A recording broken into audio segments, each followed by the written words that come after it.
আসসালামু আলাইকুম ওয়া রাহমাতুল্লাহি ওয়া বারাকাতুহু। সুপ্রিয় শিক্ষার্থীরা, আজকে আমরা যেটা আলোচনা করব সেটা হলো চক্রবৃদ্ধি মূলধন নির্ণয়। উদাহরণ হচ্ছে 7% হারে 20,000 টাকার 5 বছরের চক্রবৃদ্ধি মূলধন কত? আমরা ইতিপূর্বে সরল মুনাফা করেছি, আজকে আমরা যেটা করব সেটা হচ্ছে চক্রবৃদ্ধি মুনাফা। তাহলে আমরা এখানে বের করতে বলেছে যে চক্রবৃদ্ধি মূলধন কত। তাহলে প্রথম প্রশ্নে যা দেওয়া আছে তা আমরা এখানে দেখতে পাই, যেমন প্রারম্ভিক মূলধন সেটা হচ্ছে পি দ্বারা প্রকাশ করে প্রিন্সিপাল, এখানে হচ্ছে 20,000 টাকা। পরে দেওয়া আছে যে কত, এখানে 7% যেটা এটা হচ্ছে মুনাফার হার বা রেট অফ ইন্টারেস্ট, আর দ্বারা আমরা প্রকাশ করি যেমন 7%, এটাকে লেখা যায় 7, নিচে হচ্ছে 100। তাহলে এটা যদি আমরা কি করি ক্যালকুলেশনে যাই তখন দেখি 0.07 আসে। আর এখানে বলছে 5 বছরের, তাহলে সময়কাল এনকে আমরা প্রকাশ করি 5, তাহলে এখানে এন দ্বারা যেটা বোঝাচ্ছে না সময়, এটা হচ্ছে 5 বছর। তাহলে এখানে দেওয়া আছে কি চক্রবৃদ্ধি মূলধনের সূত্র। আমাদের এই সূত্রটা যদি পারি তাহলে অঙ্কটা আমরা খুব সহজে সলভ করতে পারবো। তাহলে আমরা এই 7 নম্বর অঙ্কের ক্ষেত্রে আমরা অঙ্কটা এখন সলভ করি। তাহলে প্রথম লিখব হচ্ছে এ, তারপর হচ্ছে পি 1 যোগ আর পাওয়ার হচ্ছে এন। এখন আমরা এখানে যে মানগুলো পেয়েছিলাম জাস্ট ওই মানগুলো শুধু এখানে বসাবো। তাহলে পি সমান কত পেয়েছিলাম? পি পেয়েছিলাম হচ্ছে এখানে 20,000 ইন্টু সূত্রের 1, আর আর মানে হচ্ছে এখানে কত 0.07, তাহলে লিখবো 0.07, তারপর হচ্ছে ব্র্যাকেট, এরপরে বলা আছে যে পাওয়ার এন, এন মানে হচ্ছে সময়, যা হচ্ছে 5 বছর। জাস্ট এখানে আমাদের অঙ্ক শেষ। এখন জাস্ট ক্যালকুলেশনটা পারলে অঙ্কটা সলভ করতে পারবে। তাহলে এখন কত আসলো যে 20,000, আর ইন্টু হচ্ছে একের সাথে আমরা যোগ করব কত, একের সাথে যদি 0.07 যোগ করি তাহলে পাচ্ছি আমরা 1.07, আর পাওয়ার হচ্ছে 5। তাহলে এখানে আমরা 20,000 লিখব।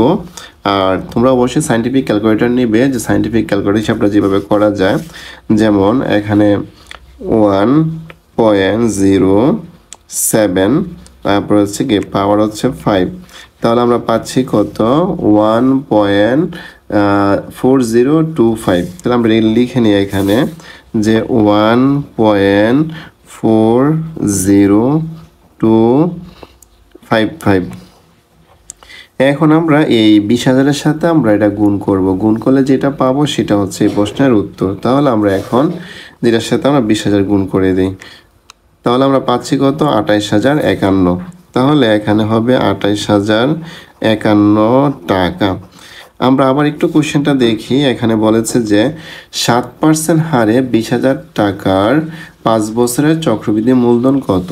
তাহলে 5 বছরের চক্রবৃদ্ধি মূলধন হবে কত, যে 28,051 টাকা। আমাদের প্রথম ছিল হচ্ছে 20,000 টাকা, এবং 5 বছর পরে এই সুদ সহ চক্রবৃদ্ধি মূলধন হবে কত 28,051 টাকা। এটা হচ্ছে এই কোশ্চেনের উত্তর।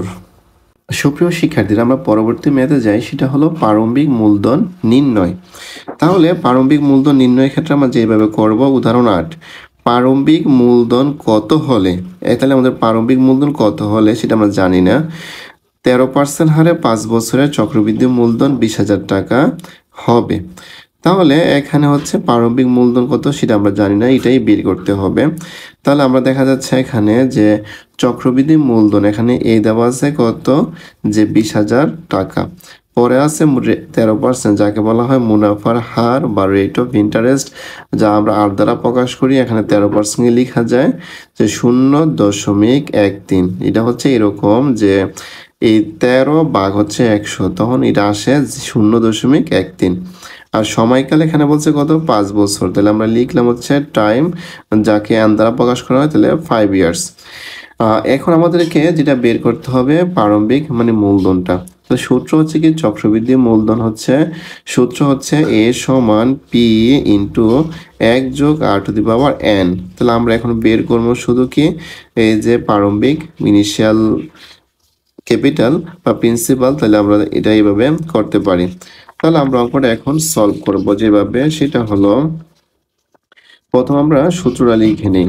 তাহলে সূত্রতে কি আছে যে প্রথম ছিল 8 নাম্বার, তাহলে এ সমান পি ইন্টু 1 যোগ আর বাই হচ্ছে এন, যেটা আমরা এখানে যে পাচ্ছি জাস্ট সেটাকে আমরা একটু মডিফাই করে নিব।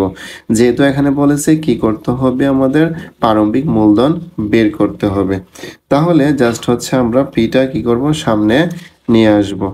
তাহলে যদি পি সামনে নিয়ে আসি তাহলে এ উপরে চলে যাবে, আর এটা হচ্ছে 1 যোগ আর পাওয়ার হচ্ছে এন। এখন আমরা প্রত্যেকটার মান বসিয়ে দিব। তাহলে এ পেয়েছি কত, আমরা এখানে যে এ পেয়েছে এখানে আমরা 20,000, তাহলে আমরা এ 20,000 দিব, মুনাফার হার হচ্ছে 0.13, তাহলে এ পেলাম আমরা 20,000, তাহলে আমরা এ দিলাম হচ্ছে 20,000 আর সূত্রের 1, আর হচ্ছে কত 0.13, আর সময় এন আছে কত 5, তাহলে আমরা উপরে 5 লিখবো।